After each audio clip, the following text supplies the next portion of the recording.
What do you remember about what we've learned so far? The SMART acronym. Very good. Very good. The OSI layer. Very good. Lone wolf coding. That's the staffing style. Good. IPv4 packets. Storyboarding. Very good. Just like wireframe. Now, wireframe is very simple. Storyboarding is when you start deciding on colors. So wireframe, you might not even have the actual text that you want on your pages of your website. You just have little scribbles to say, okay, this is where the text is going to be. And then when you do the storyboarding, you might start being more specific on what the text is. What about the first chapter? Can you remember back to anything you learned at the very, very beginning of this of the textbook?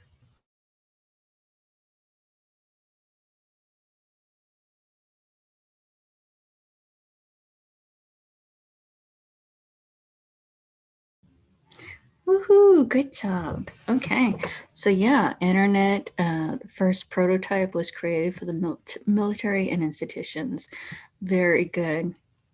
So, yeah, and can you remember exactly why the military and the universities decided, not just you, anybody, does anybody remember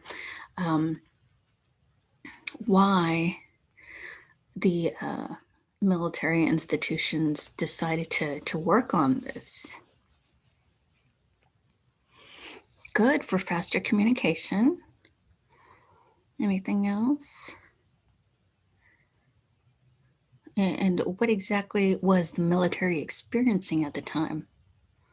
Yeah, secure communication, so that they could communicate with using different technology. Good. But yeah, during the time, they were, experiencing the Cold War. Yes, good. War. They were experiencing war, so they had to, and I have to admit that I watch Netflix. I might not, I might have even mentioned something else earlier at another time, but there's this one show where they talk about, I don't even remember, it was spy methods or whatever. And, it talks about how the more information you get from the person that you're having war with, the more advantage you have. So, they were communicating with each other, and that's great, but there wasn't a secure way to communicate. So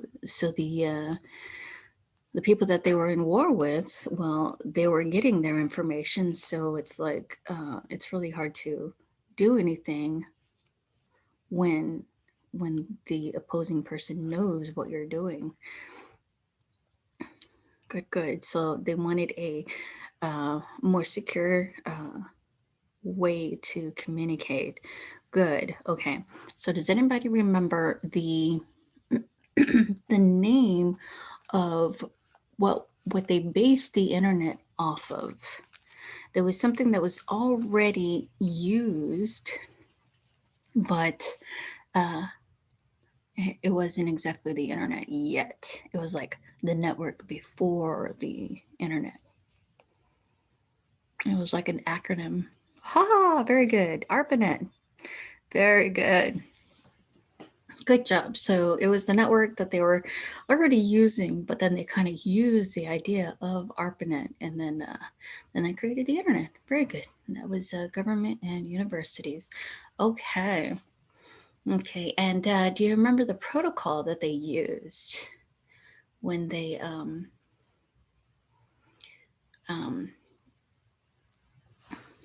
were starting to use the internet? Do you remember what the protocol was? In that video that I told you about, that guy does research. Very good. TCP/IP. You guys are amazing. Okay. Yeah. So that video that I showed you, these, and it's not, this is something that we're doing together. And of course, this is something where you can, reiterate what you've learned you know, with somebody else. You know, you and a class member can kind of do this kind of brainstorming thing together, and you can ask each other questions, or you can do it yourself. You could, it mentions in the video that you could just ask yourself questions like this. Okay. Anyway, so anything else about chapter 1 that really jumps out at you? I actually don't think there was really much other than that. But if you come up with something, please share it with us. Very good. Okay. So yes, cloud computing is definitely something that we've covered. Very good. And let me see. Let me just look through chapter 1 to make sure that's really all I want to cover. Okay, so do you remember the other 2 protocols that we talked about, or that we kind of, that we talked about during chapter 1? There was TCP/IP, and then there was another one, and then another one. Yay, FTP and UDP. Very good. Good job, you guys. Okay, good. Okay, so cloud computing. What do we remember about cloud computing?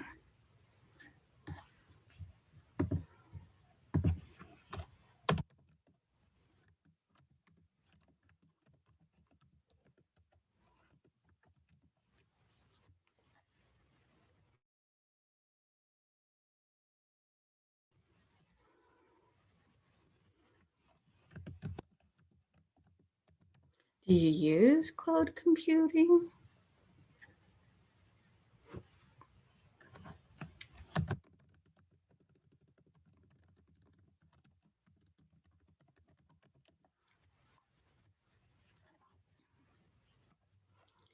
To help manage data. Very good. Okay, good. Nowadays it's for business. Yes. What we have typically used it for a while now is basically storing data, like storing our files in Dropbox or OneDrive or wherever else you store it. Or even, you know, there's places like Adobe. I think one of you mentioned that you can store your files or your images or whatever you create with Adobe inside their cloud as well. Okay, it is easy to scale what you need at the beginning of your business instead of buying a ton of hardware. That is a really good answer too, because when you are when you want your own business, if you want to start your own business, it's much easier to take risks when it comes to starting your own business, because when you buy, instead of buying a bunch of hardware and software, you can just put it all in the cloud and do whatever you need to do. Let's just say your business doesn't work out. You're not stuck with a bunch of hardware and software that that you can't really use because the business didn't work out. So yes, definitely. And then let's say it did work out. Just as you mentioned, scaling is much easier because your business works. So now you realize that you need more space on the cloud, or you need more services from the cloud, and all of that is already available online. So yes, and scaling means that you can grow. Very good. Okay, good job. Okay, very, very, very good. What else? Okay, so chapter 2 was actually called Current Trends, and we discussed cloud computing. We have your Google Drive, Dropbox, okay, Amazon Web Services, and I have to say that Amazon actually has a site where you can learn how to do that stuff, because they actually really need people to promote this cloud computing and to work in that area. So they're actually giving free resources to learn and work with them, and that would be amazing. Okay, let's see. Virtualization. What do we remember about virtualization?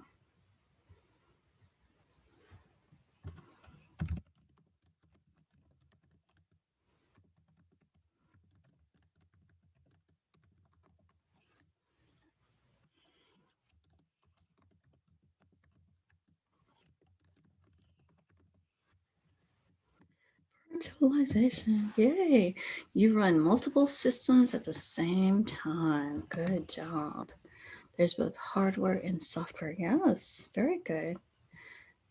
Yes, so you can actually have like a virtual device or virtual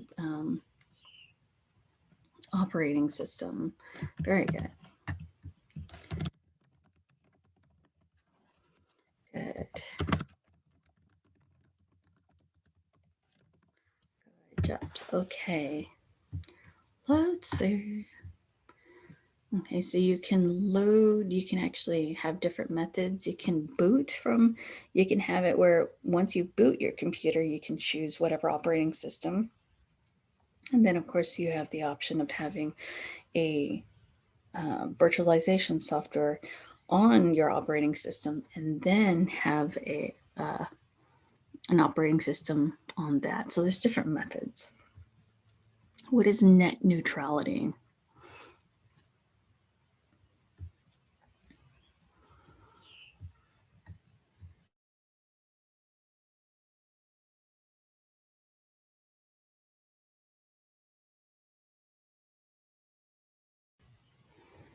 Okay, it is easier to manage a business with one computer with multiple systems instead of a whole network of software, each with their own operating system. Good, yeah. It is definitely easier to manage. The only thing also with virtualization is that, nice, look at you guys. Oh yeah, and so with virtualization too, an issue is that you have to have the hardware that you have has to be powerful enough to withstand the needs of whatever you're installing. So like a 4 gig of memory is not sufficient for having a virtual machine on it. Okay. So yeah, net neutrality, open internet without restriction, great. No one can really dictate the entire internet. Yeah, that's it. Because the ISP could choose and say, okay, well, if you're going to be using Netflix, you have to pay more. So not only are you paying Netflix, but then you're paying your ISP. And no, can't do that. Or somebody who has a lot of money can get faster internet or something. You can't do that. So it's all equal for everyone. Good job. Okay, so that was net neutrality. And there was what about cyber warfare? Can you remember anything about that? We really didn't focus too much on it, but still, it's important to know.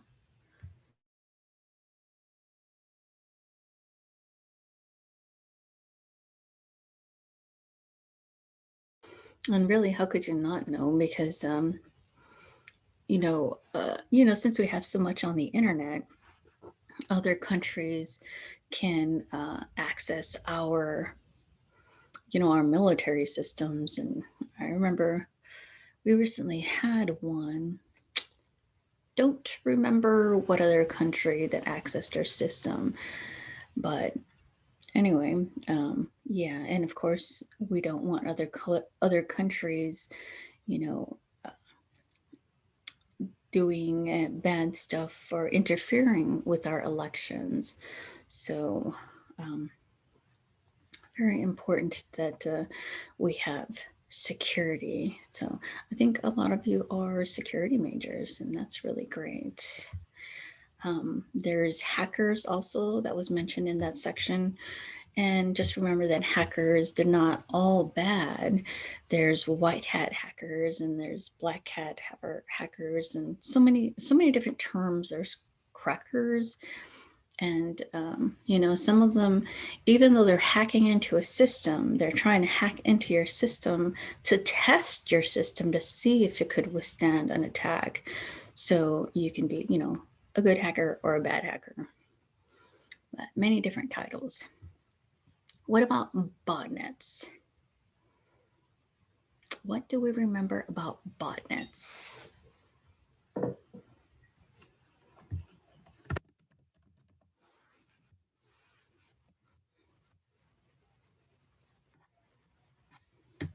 What do you think? What do you think of when you hear botnet? What do you think that stands for?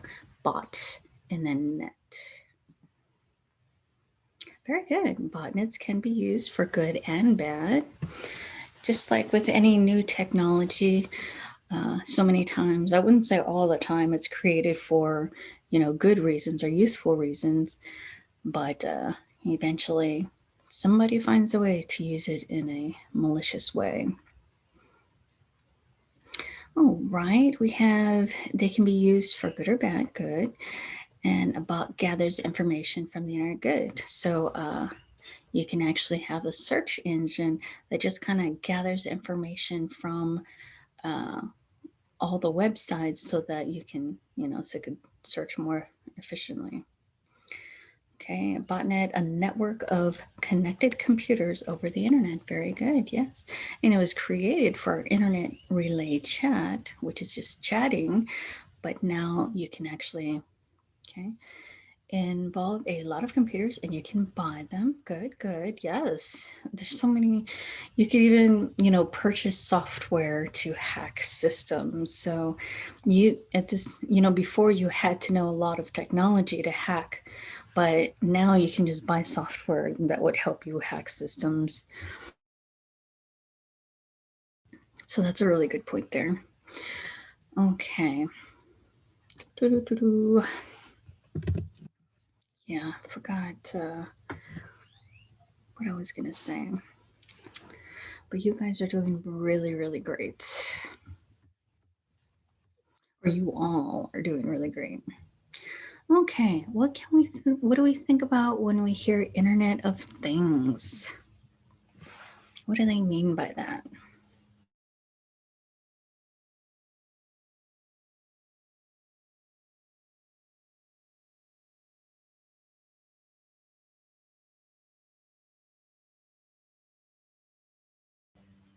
Very good.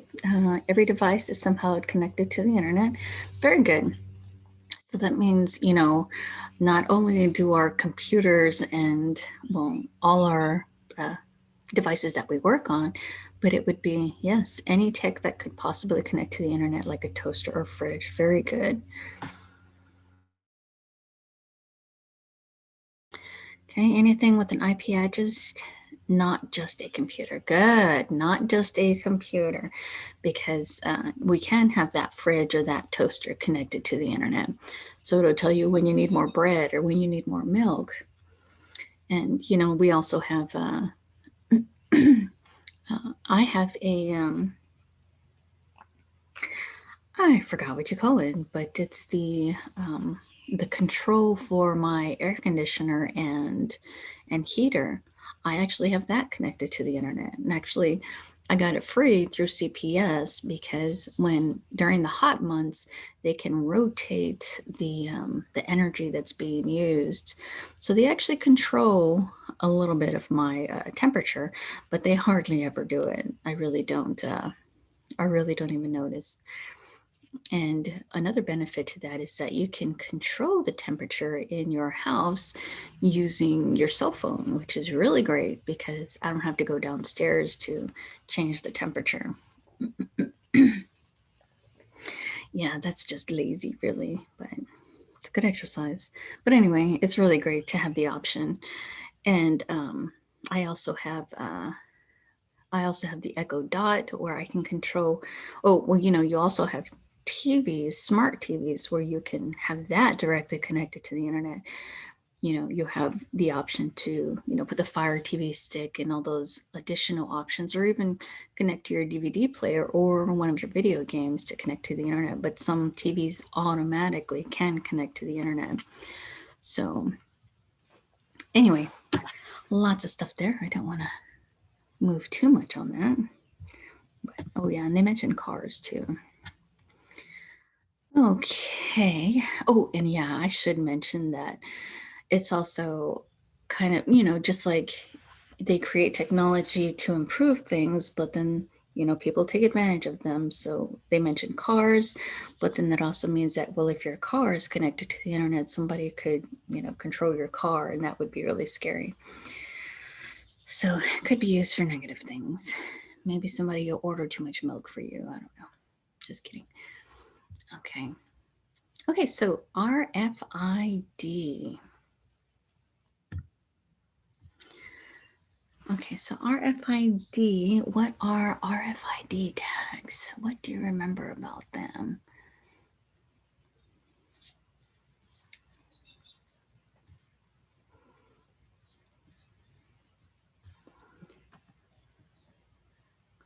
Hi, Hallie. We are actually just reviewing for the exam, and I'm recording it so you can watch it later on.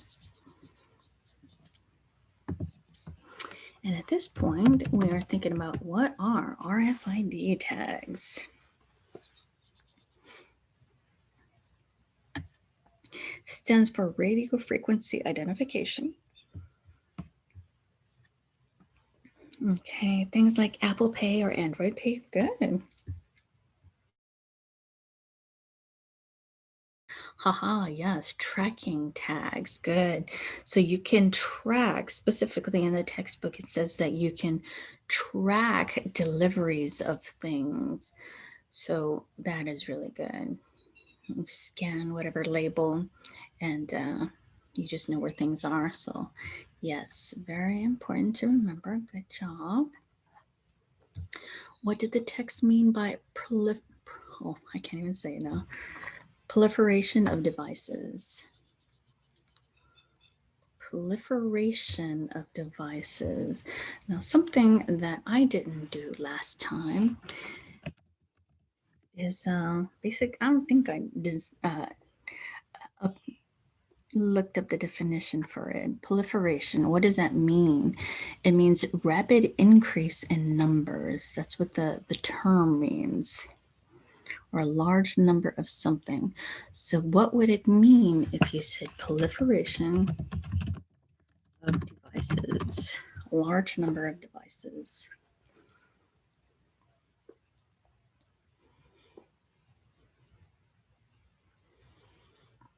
Why? Okay, and also, so a large number of devices. So devices would be, you know, your computer, any device. So it would be your cell phone, your tablet. So that means increases of those devices. Remember what the text said? Or anything you can think of.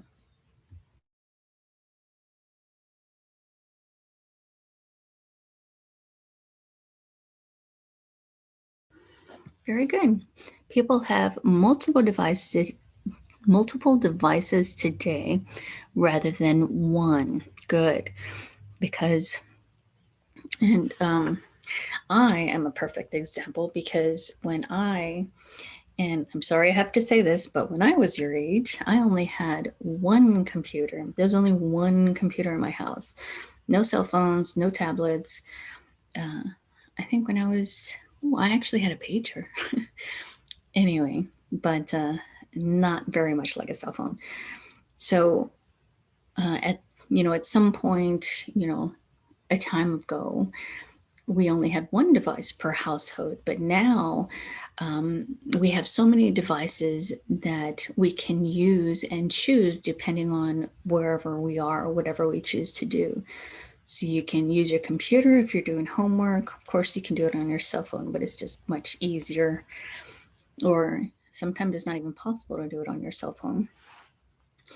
Or let's say you wanted to relax on the couch, you can use a tablet to possibly, read the text, or you could it's not too terrible to do the homework with the tablet. And then of course you have your cell phone. So you have different devices to use in different ways, whatever is convenient for you at the time. Yes, that is proliferation of devices. Good job. Okay, and it's 8:23, so we have 7 minutes. I want to try to keep on track on time.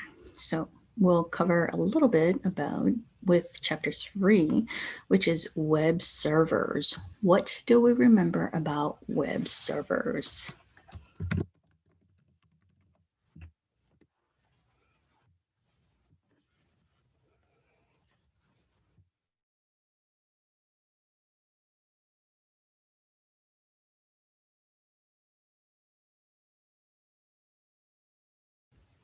Maybe you can tell me what a web server is.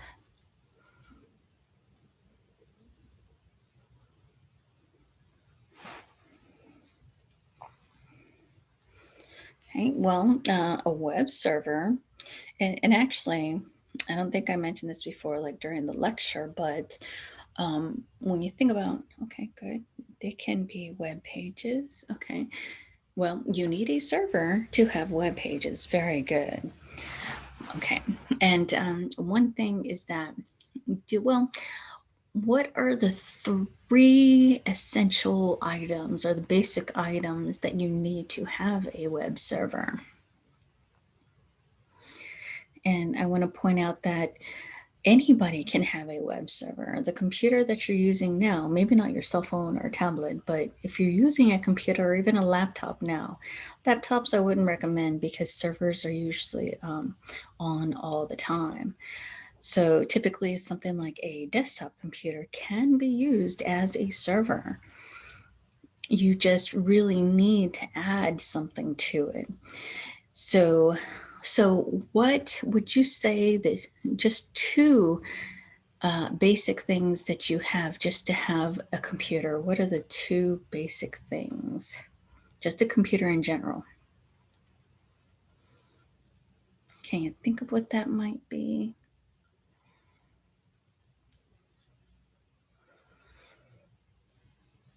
Yay, good job.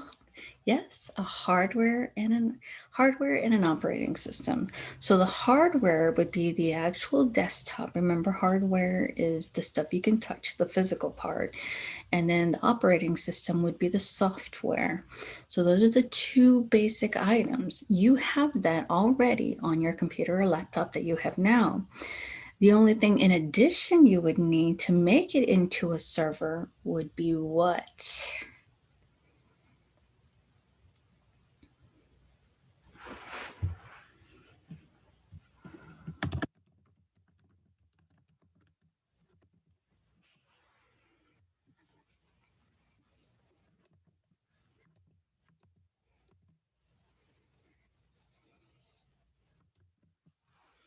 Close. Internet would be close. Well, yeah, well, internet would be really good because you need access to the internet to to have a web page at all. So that is a good answer. But to make your PC into a server, you need the hardware, the software, and the basically additional software, which would be like the server software. So if you had it in what the textbook specifically says, okay, LAMP is good because LAMP is all the stuff that you have to actually have that server. And actually that would include, that would actually be the set of server software. So yes, that is a good answer. But just know, just to be a bit more brief or broad would be just saying HTTP server. Very good that you remembered LAMP. Good. Okay, so let's actually look at that. LAMP. What does LAMP stand for? What are the four items that you can use? And remember, LAMP is the acronym for the common set of software that's used for the server. But what is the software? Like, what does L stand for? What software? What does A stand for? M and then P. Oh, good. Very good. Linux, Apache, MySQL, and PHP.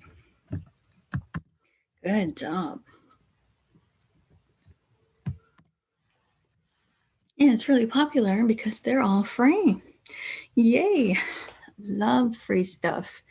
And so what was the Windows version of LAMP? And Windows is not free.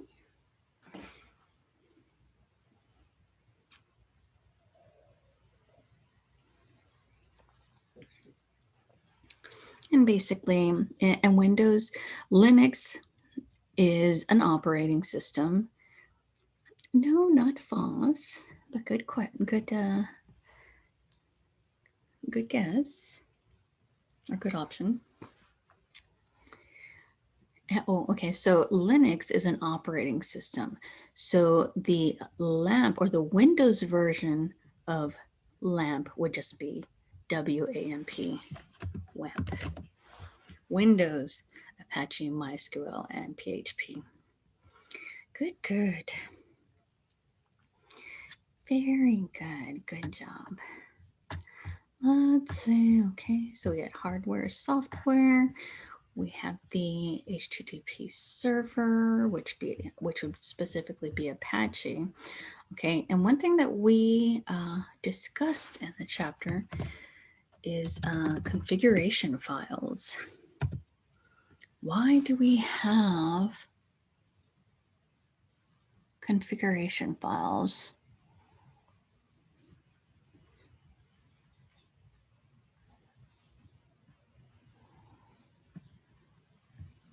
Or what do we do with configuration files?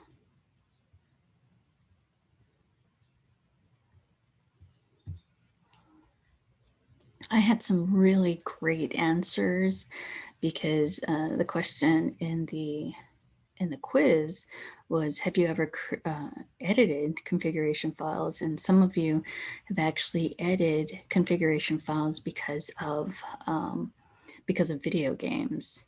So that's really cool to read. And it's really cool that you know, you're learning things about computers just because you're playing video games. I really like that. Okay, and speaking of the question, a lot of you said settings, but just saying settings is a bit too brief, because settings could be, you know, Windows or in the configuration files. So I wanted to make sure you knew that it's not just changing the settings in Windows, it's changing the settings in specific files in the system, and they're usually text files. So a specific example would be changing a port number that's being listened to. And that's not something you do in Windows. That's something that you do in configuration files. That's not too popular, but it's still something that that may need to be done. Okay, what do we remember? Oops, it's already 8:30. Oh, or it's 8:31. So let's go ahead and take our break. What do we remember about open source? It's open and it's the source. What is source?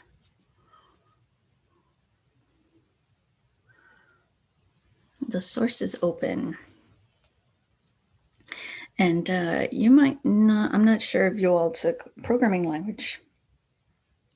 Very good, free. Open means free.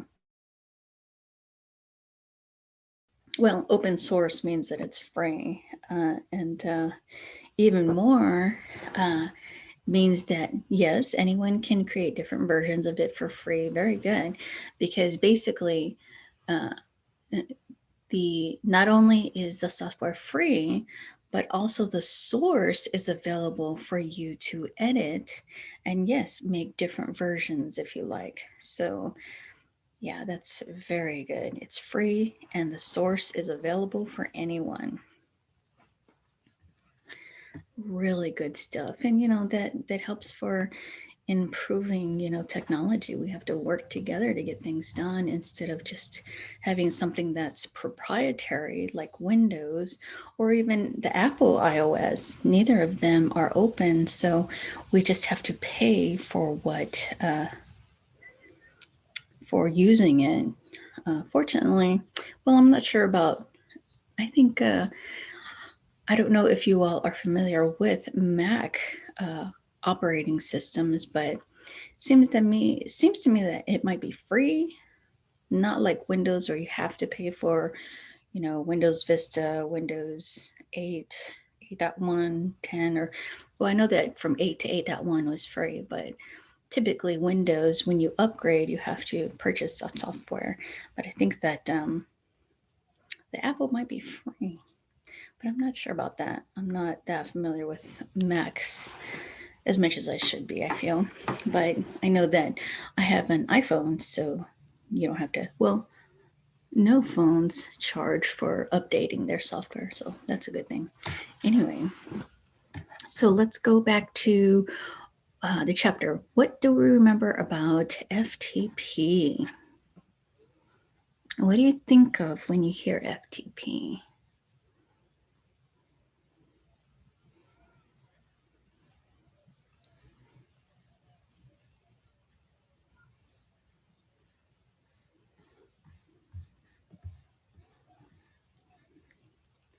Okay, well, FTP is an acronym, and it is a protocol.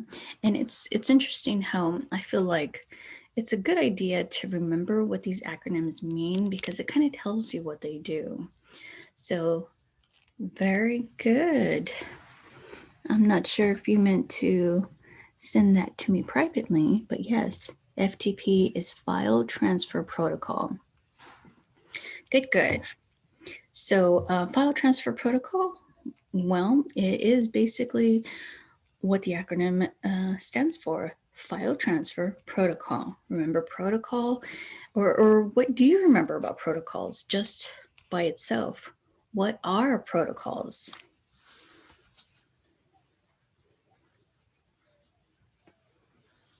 You could even think just protocol in general. Like you might tell somebody, so what's the protocol for, you're going to go out with somebody, what's the protocol? Well, you have to wear your mask. So what would you say that a protocol? Very good. It's the rules. Good job. Good job. Protocol, always remember, it's the rules on things, on how things should be done. So file transfer protocol would be the rules on how file transfer is done by the PC. Very good.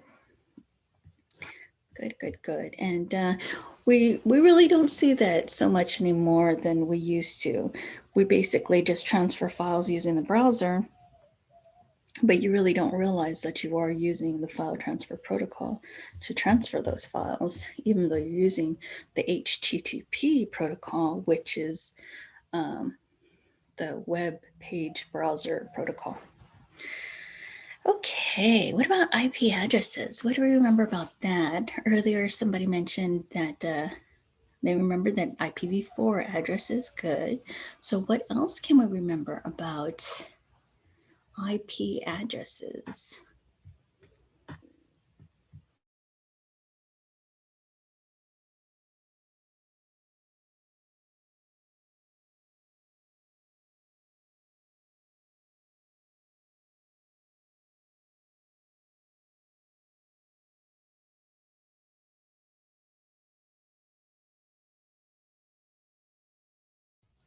We'll go purple now. Oh yeah, somebody mentioned IPv4 packets, but the IP is IPv4 is the nice. Good addition. No block can exceed 255. Very good. So web address would be something like 192.168.1.0. That is an IP address, but 192, it doesn't hit all the way to the top. You could actually have an address that's 255. Whoops. 255.255.255.255. And that's kind of a special address there, but I'm not going to go into that. But still, the highest you could have is 255. So this, like, let's just say 192.168.1.255 would be the last address on this. So you have 0, and then the last option would be 255 within that last number here. Good job. Anything else? Okay, the second to the last block is the subnet, and the last block is the device. Good question. It could be possible, but there's a lot when it comes to addresses here.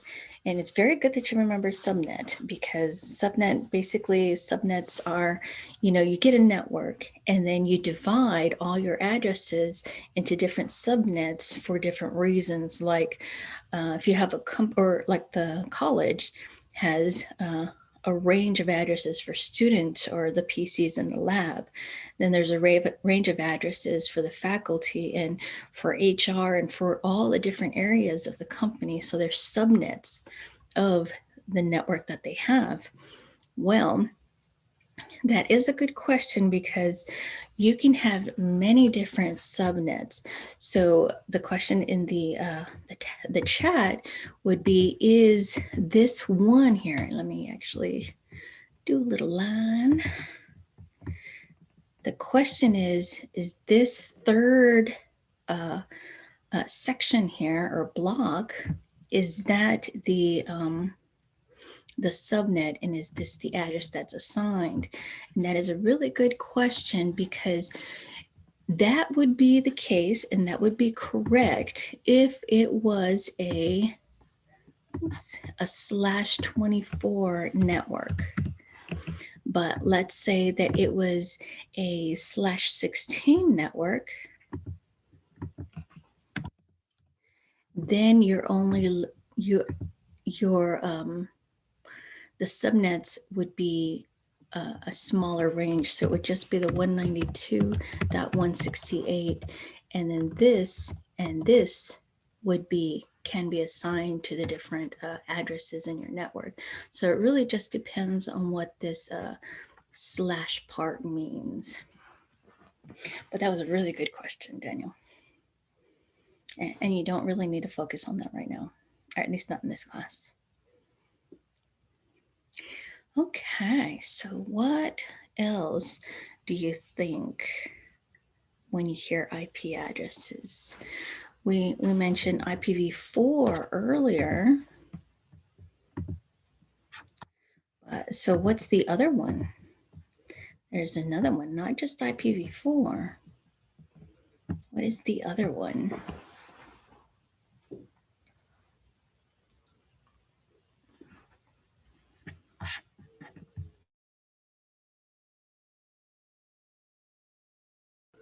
And let me expand on that a little bit. IP version 4. So IP version 4 means that there are 4 blocks of numbers. So there's, and really it doesn't mean that, because of V4, that's just the version. It just happens to have 4 blocks of numbers. 1, 2, 3, and 4. Good. IPv6 is the other one. And IPv6, I'm going to go ahead and put it here, actually is the upgraded or more recent version of IP addresses. Because, well, does anybody remember why? Why did we have to go from IPv4 the old way to IPv6? Does anybody remember why? Or maybe what the difference is, maybe? Because if you know the difference between the two, then you know why. Well, maybe not exactly, because there's many different differences, but okay, good. There aren't enough IPv4 addresses for all devices. Basically, they ran out. Yeah, the range is growing large because, we have that Internet of Things. More technology needed the IP addresses. Good. We have that Internet of Things. So your fridge needs an IP address. Your toaster needs an IP address. Your TV, your Echo, device, all of those need addresses. And well, in your own home, you have access to many different addresses. Do you remember what those addresses are called? Because so there's IP addresses for everything. And also the reason why, there wasn't enough addresses because, there's so many more businesses that needed addresses. So one of the things they did before creating the IPv6 is that they created there was actually 3 ranges of addresses.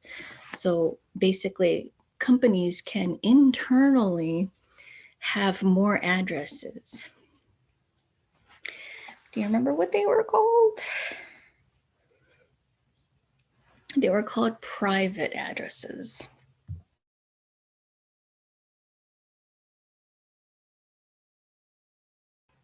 The private addresses, and I'm not sure if there is a question on this exam about the private addresses. So just be sure that you can refer back to that part of the chapter if you need to, or go back to that video where I kind of explain the ranges of them, because there might be, yes, Damon, more technology needed. The IP addresses, good.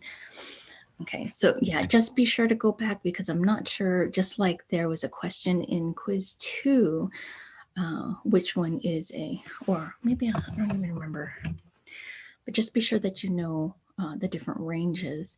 But basically, since internally companies can assign private addresses, well, that increased the amount of IP addresses that were available. But then still that's within the company. But what do they do with all the growing numbers of companies and people that needed IP addresses? Well, they created the IPv6. Now, what do we remember about the different characters used within IPv4 addresses? Because earlier I mentioned that IPv4 addresses look like this. Oops. They look like this 192.168.1.0. So what types of characters will we see in addresses like this?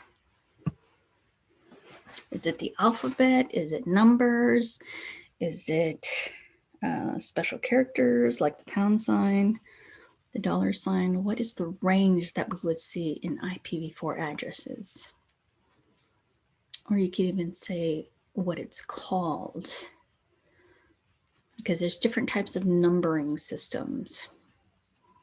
Haha, hexadecimal is very good. Hex. Very good that you mentioned hex, but I want to be clear that hex is used for IPv6.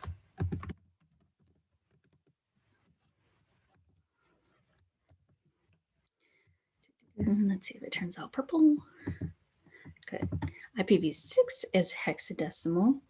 And let's go ahead and continue on with that. So what are the characters that are being used for hexadecimal? Is it the full alphabet? Is it numbers, special characters, like the angle brackets or the dollar sign? Good, very good, Hallie. It is 0 through 9 and A through F. Very good. So what about the IPv4? Do we use letters? Or is it just ones and zeros? What is in, or what are the options in this area here? You're right, Daniel. 1 through 255 is within this one section here, but we want to actually divide each one of these for the different options for each one of these. And actually, I really appreciate all your input. It is actually decimal numbers. So basically, 1 is a decimal, 9 is a decimal, 2 is a decimal number. The options for decimal is just 0 through 9. Good, good. Okay. So somebody mentioned ones and zeros. Okay. If your options are just 1 and 0, what is that called? Binary. Good job. Love it. Love it. You guys are so amazing. Okay, so let's see. Should we continue on? No, I think you all did a really good job. Okay, so let's go ahead, and somebody already mentioned the OSI model. That was really great. Or well, there's different layers in the OSI model. So what are the layers in the OSI model? And something that I'm pretty sure I didn't even cover in class, but there is an acronym to remember all of those, the different layers. And I am going to have to make a little bit of space. Okay, well, let me just write it out now. Okay, the acronym to remember the different layers is all people seem to need data processing. And all of the layers, basically each one of these letters represents the different layers. So to remember what the layers are, you just have to remember all people seem to need data processing. And there's also another one that I don't really use. It has something to do with sausage pizza, sausage and then pizza, but I don't remember. I don't remember what it is. I just remember this one. Okay, so does anybody remember any of the layers? Any of them? Because I know that, you know, oh, good. Application, good job. Okay, anything else? Data link, good job. Network transport, amazing. Okay, physical, good. Okay, and I'm actually giving you the position, but that's okay. Data link, okay. Session, good. Good, did we cover all of them? Very good. Presentation, good. Good, good. And then we have the transport. Do you remember why do we need to know the OSI model? Or what is the OSI model for in the first place? What does it tell us? What does it help you with? Anything like that?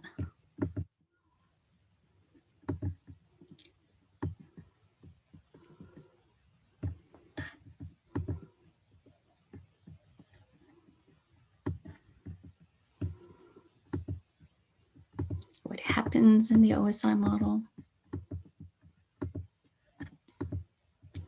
Okay, well, okay, good. Sending of packets, very good. Because basically, and I am just going to copy and paste. I don't even know if I can paste this. I guess not. But basically, data will start at the application layer. And at the application layer, that is actually the programs that you're using. An application is a software or a program. So data will start at the application layer. I mean, you're writing an email or you're surfing on the internet. So you're using a specific application like the browser or Outlook. And then the data or that email is then cut into little pieces throughout this, well, actually it's cut into little pieces. And as it goes down this OSI model, information gets added to that data so that when it meets the destination on the other side, then it'll know how to come together and actually recreate that email. So it goes from the application, we have just the presentation session, not too important. All those three kind of get bundled together at some point when you're doing TCP/IP. And then it goes into the transport layer. A port gets added, just like, let's say it's a HTTP, a port or a number that tells the computer what port it goes to gets added. Then it goes down to the network layer where it gets the IP address. Then the data link layer, where it actually, this one just ties the network and the physical together. And then we have the physical layer, and that is exactly what it is. It is the thing that you touch, unless of course you're using wireless, then it's, the wireless connection. But typically physical would be the wire, so it's fiber optics or copper cables that you're using. So the data goes to the physical layer. So let's say it's a wire, and then it goes up these layers again: application, presentation, session, transport, network, data link, and physical. It goes back up these layers up to the destination, and the destination would be at the very end over here. This application at maybe your friend's computer. So the physical layer again, which is the cable, data link layer. It looks at IP addresses. It looks at what port it needs to send it to. Is it an email? Is it a web page? Then up to the session, presentation, and application layer, and then it is delivered. But remember, these are all, that email is divided into many different packets and then sent from the source down to the physical layer and then back up to the destination. All those separated packets and all of these layers put that data back in order as well. So anyway, that still felt kind of long. Okay, anyway, so that's generally, can you think of anything else that we should say about the OSI model? I actually think that's it. Oh, okay. There was a part, and somebody also mentioned the IPv4 packets. So remember too that those packets, they have all that information in them. So once it's broken up, but then information is added, just like in here, the port gets added, then it goes to the network layer. So then an IPv4 or 6 address gets added to those little pieces, and on like that. So there's just information. There's like an illustration of all the information on a packet, on those data to get to the destination. Okay, what can we remember about URLs? What is a URL? Does anybody know the acronym?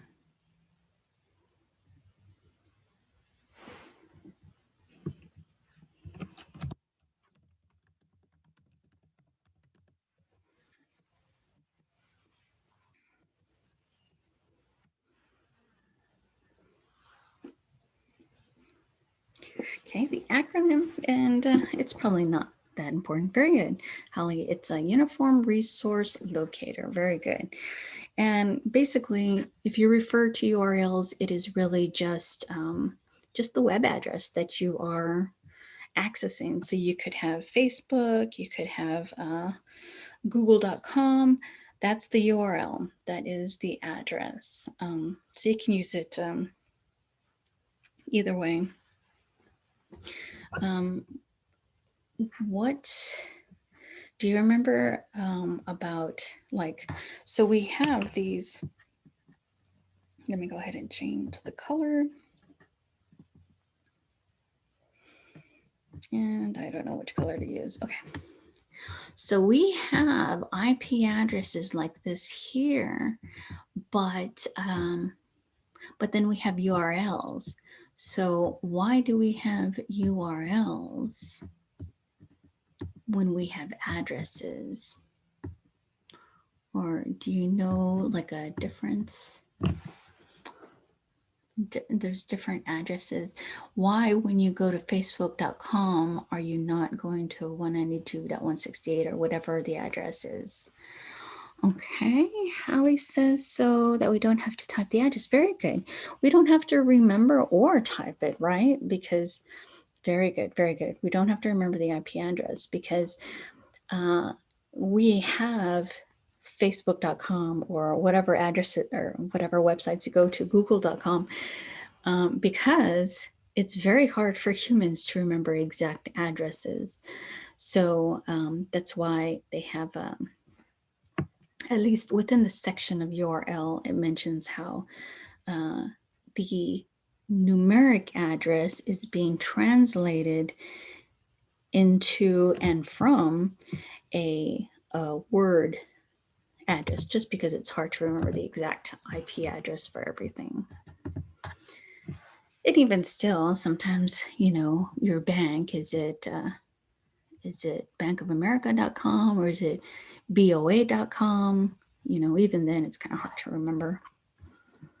Okay, anyway, but it's much harder to remember. And then, of course, there's typos too. And of course, we can mistype Google, but having a mistake with 192.168. whatever, that would be much more likely. Okay, what do we remember about ports?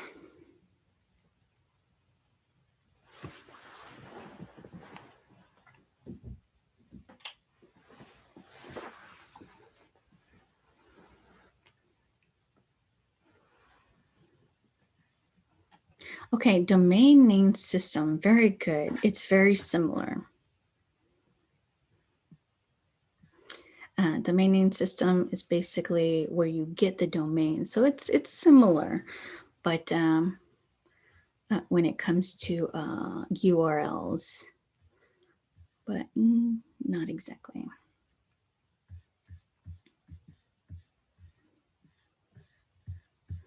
Okay, what about ports? What do we remember?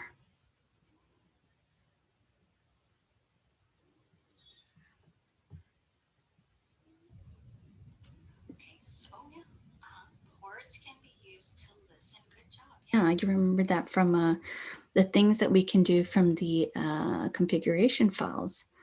Very good. Okay, ports let you into a system. Good too, because where is my whiteboard? Okay. Ports, remember I mentioned the transport layer. The transport layer is the layer where the port gets added to that packet. So when the packets are being divided from this application, the port is assigned to it, so it knows what application to get to at the destination here. And this is basically where it reads what port it is to send it up to the application layer. Very good to remember. And there was a couple of port numbers or numbers related to those different protocols. Do you remember what they were?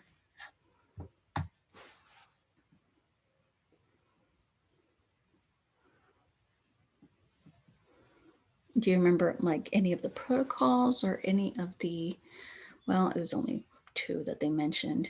There's so many more ports, but yeah, let me just mention the 2 that they mentioned in the chapter, which is HTTP, which is Hypertext Transfer Protocol, which is for web pages, and that number was port 80. And then port 21 is for FTP. Those are just the 2. Telnet is 23. Good job. Yeah, and it's interesting that you remember what Telnet is, because Telnet is not really used now so much as it was previously. Yeah, well, it's just not secure, but it doesn't mean that it's bad. Okay, because to tell you the truth, when I started using the internet so long ago, okay, maybe not, anyway, it seems long ago. Yeah, I was using Telnet, but I was only using Telnet to chat. So it's not like it needed to be secure. So it's okay that, but still, yeah, you don't want to use Telnet if you need something secure. Okay, so hosting facilities is the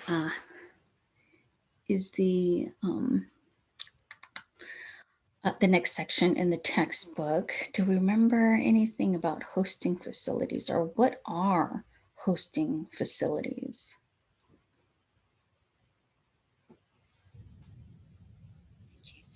hosting, when you think of hosting and web pages, you're thinking of who, like, or think of like if you're a host at a party, you're the person throwing the party. Okay. Let's see, data centers. Yeah, that could be very similar because because a data center would be the place where you're keeping information, a bunch of data. So it could be just a place that hosts the data. And well, you're hosting your website and that has data. Your website is still web pages and just data, because anything you have in your computer is data, whether you want to be specific or not. It's just all data. So data centers could be a good one. Third-party managed is a good one too, because it is a place to hold your web pages. And yeah, you have to pay to get your, well, not everybody. You don't have to pay for all hosting places. Actually, I believe that Google, you can actually create a website for yourself using Google. It's not going to be great because one of the next sections there in the textbook was a domain registrar, which is where you actually register your website name. So if you wanted to be Andrea.com or Cardenas.com, you have to pay for getting that address or using that domain or that address, and you have to pay for that in addition to paying for who is going to be hosting it. But then of course you can have places like Google. Now if you create a web page using something like Google, you're not going to have your own domain. I'm not really sure if you could tie it together, like have your own name, but then have Google hold the actual data. That I really haven't looked into. But still, you'd probably have to start off with a website called something like google.com/webpages/cardenas.com. And that's not really, if you want your own business, you really don't want to, have an address that's google.com. You want it to say something like, buymyart.com or something like that. AndreasArt.com or something like that. So anyway, hosting facilities are places where you keep your website. A domain registrar is where you sign up for the address that you want. Cardenas.com or Canvas.com or Google.com. You could sign up for Google2.com and see if you can hack or get people's information. Anyway, no, don't do that. That's bad. Okay, so chapter 5, we discussed website design. What do we remember about website design? And remember, when we're creating websites, we will be kind of throwing things together because we're really only going to be creating one page. But when you're working with a company, you're going to be working on large pages or large websites that have multiple pages. So you really need to think about how you're going to design it.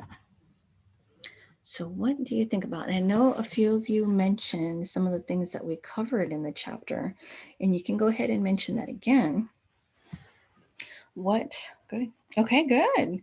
Calligraphy or typology and the color scheme, very good. Those are two things that we needed to, or something that we need to think about when we are designing our web page. What else?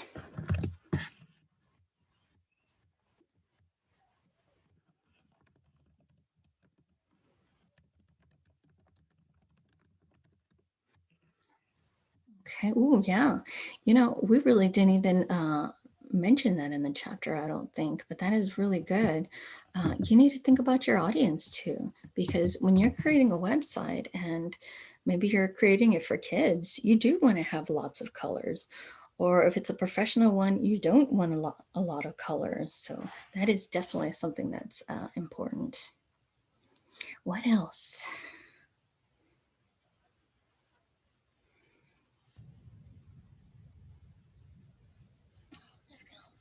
There were different sections.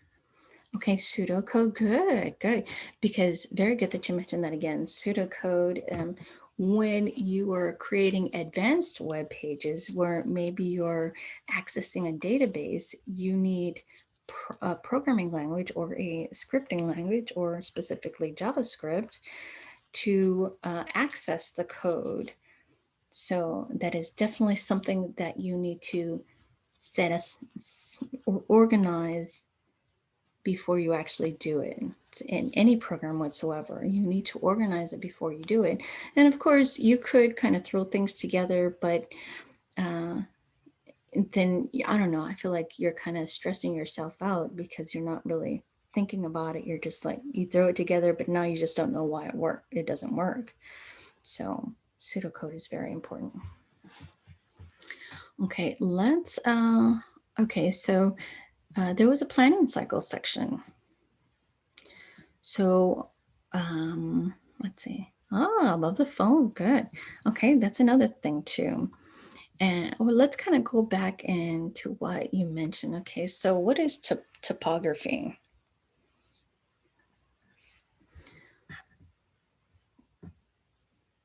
Or what do you remember about typography?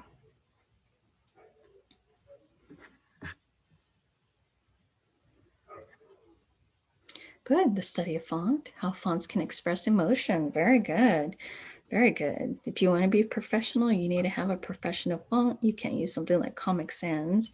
Very good. And style, good. Okay, and what about color scheme? Do you remember anything about that?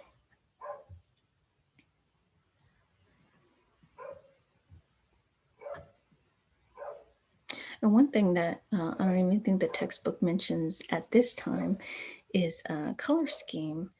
It's important to realize accessibility issues. Okay, yes, very good. I'll mention that in just a second. Accessibility issues, because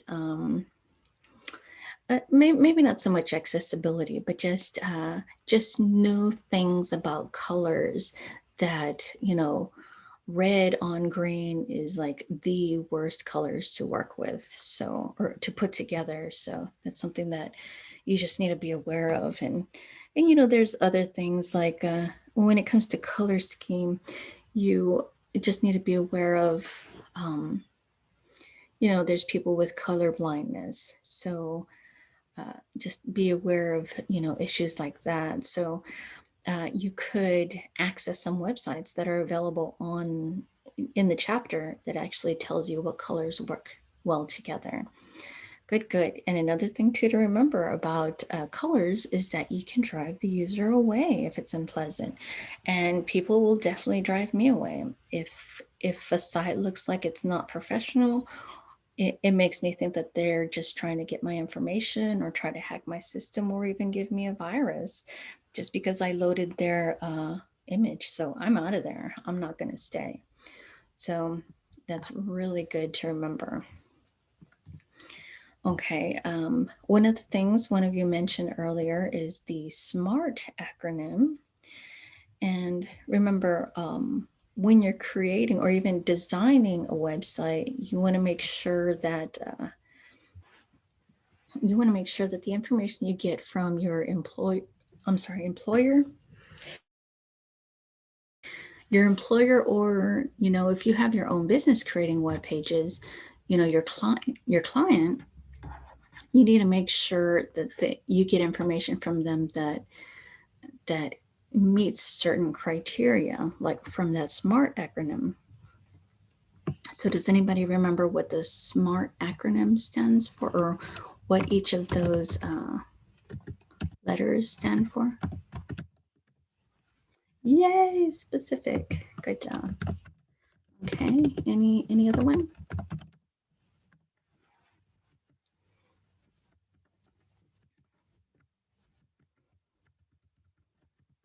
And I think specific is like, would probably be the easiest, I think. Good, relevant.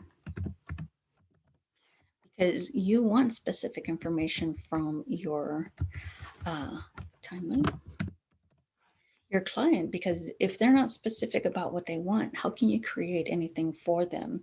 If they just tell you they want a web page, then okay, you can create a web page. It might not be what they want, and you might be, wasting your time or even their money because they're not being specific. Very good. Measurement and attainable. Very good. So you just have to make sure that, the information that you get from the client, and of course, there might be issues. We're all human. Your clients are human. Your employer is human. So we just have to be able to communicate with each other in respectable ways. So, you might find where you don't think it's specific, so you're not going to go back to them saying, nope, I'm not going to accept this. I mean, of course you can, but you might just lose your client. So you're going to have to find a way to say, okay, well, or in this attainable area, it's like, well, can it even happen? So, or, there's the one where, is it even possible to drive from California to Florida in one day? Well, that's just not possible. So just be sure to and remember too, that this exam, you can use the textbook or even notes. And so just to make things easier, possibly, you can kind of look at the different sections and focus on the differences between each one of them. So attainable would be, is it even possible? So that would be from New York to California in 24 hours. That's not going to happen. Is it realistic? Can you have quality work with only one person working with you and do it in one day? Well, that's not realistic. Timely, you want to make sure that what you need is in a good amount of time so you can work with it. Kind of like a chart. If you're going to create a proposal and you need a chart for that proposal, well, you don't want that chart on the same day it's due, because you may need to refer to that chart. So just kind of consider those. Somebody mentioned the fold. Hallie mentioned the fold. And what do we remember about the fold?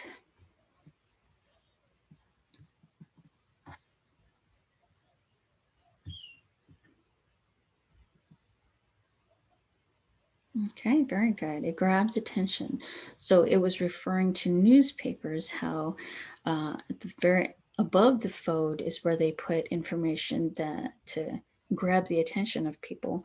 Well, in the same way that newspapers do it, you want to make sure that your website, I mean, maybe not grabs the attention, specifically, like if it's a company that they have to work for, you don't really have to grab their attention. But let's say it's a website that you're advertising to sell something, then you want to make sure, that it grabs attention, or at least doesn't look unprofessional or shady. Good. What do we remember about sitemaps?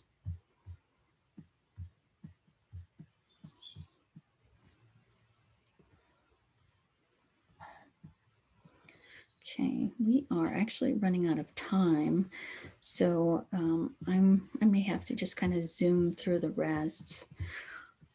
Sitemaps, I just kind of remember that it's a map of the different links that you have. You're going to have a home page, and then you're going to have links off of that home page, and then even links even further down than that.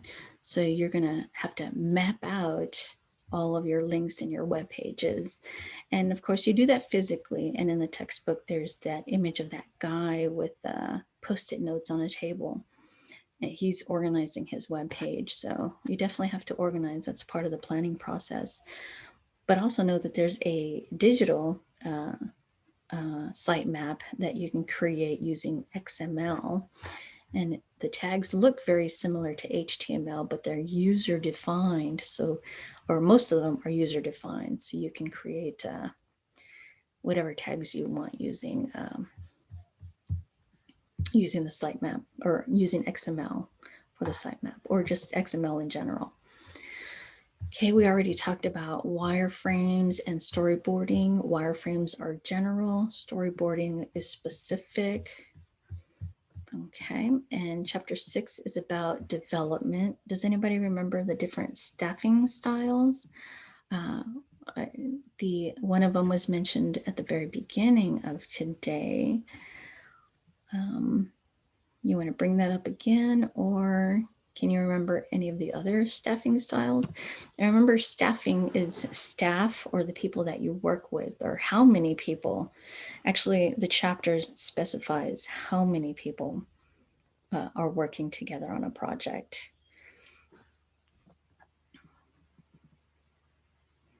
So you have the options that they mention in the text is single developer or lone wolf, as somebody mentioned earlier. And then we have paired programming, where there's 2 people, and then there's team development.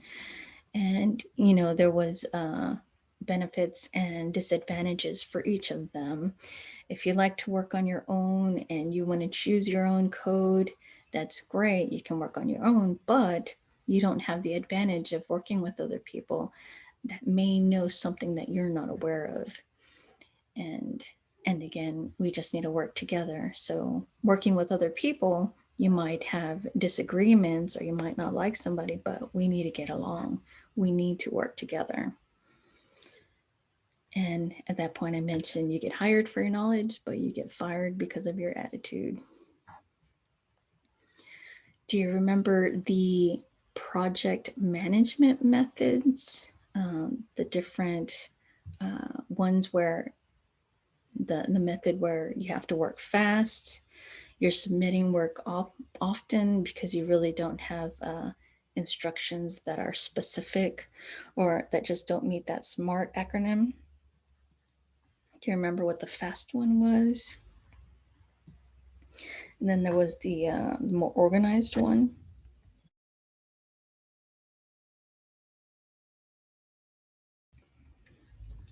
Or any of them.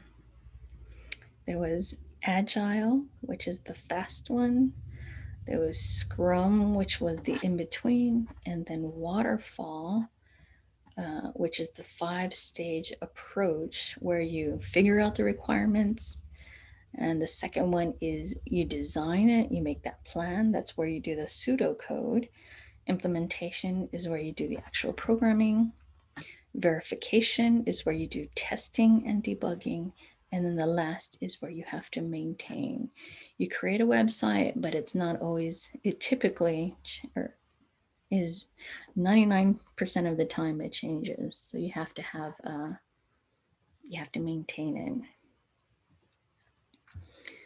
Okay, we mentioned the model view controller. And actually, let me go ahead and share that real quick, because that might not be easy to remember. The model view controller is basically where view is where you're looking at your web page. That's the view for the user. And then you have the model area, which holds the data. And then you have the controller in between, where whatever the user views and requests is being interpreted by the controller, and the information is grabbed from the model or the data area, and then is returned back to the view for the user. So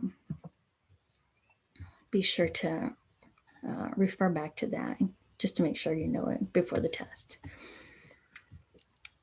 Yeah, and I will stop in a couple of minutes just so I can talk a little bit about the test again. Remember, we discussed service-oriented architecture, where you only, you have, let's say Canvas is the website that you're using for this class, but we added Zoom to Canvas, two different companies, but we're adding Zoom, so we have that extra capability. And that could be referred to as an API. Okay, we mentioned in the chapter unit testing. So while we're creating our websites, we need to make sure that when we add something, we test it real quick to make sure you're doing okay. Then you can start adding more. But unit testing, after you add every little piece, you want to test it out. Otherwise, you might have just a whole bunch of code and you might not know where the error is because you just added everything together, and the error could be anywhere. Good practices that they mention is to be organized with how you make your files. We talked about pseudocode. You want comments to explain what different areas are. And to tell you the truth, that comments you really don't need it for HTML because it's really not programmed. We won't do that until we do JavaScript. And again, JavaScript, well, order of assignment, it is still important that you put things in the right place, specifically like when you're creating HTML, like we did in Lab 1, you have the head above the body. You want to make sure that things are in order and just other things in the order that it's written in the book. And we'll look at that more when we get there. They mentioned the README file. Remember the spacing, brackets, indentation are all important when it comes to when you're writing your code. And I'll mention that again next week. Variable names, you want to name things correctly, and that's more when we do JavaScript. Versioning, if you create a web page and you know that it looks good, you might want to save it as version 2 to make sure that if you completely mess something up, then you can just go back to version 1. Okay, and then the chapter starts talking about the different tools that are available for you. Responsive design, or you can look at a website and it'll automatically change depending on the size of your device. And we'll look at that more later. The IDE that we're using for this class, or integrated development environment, that is, we're using Notepad++ for this class. So just kind of keep that in mind. So again, next class, so we're done with that whole review. So next class, I'm going to stop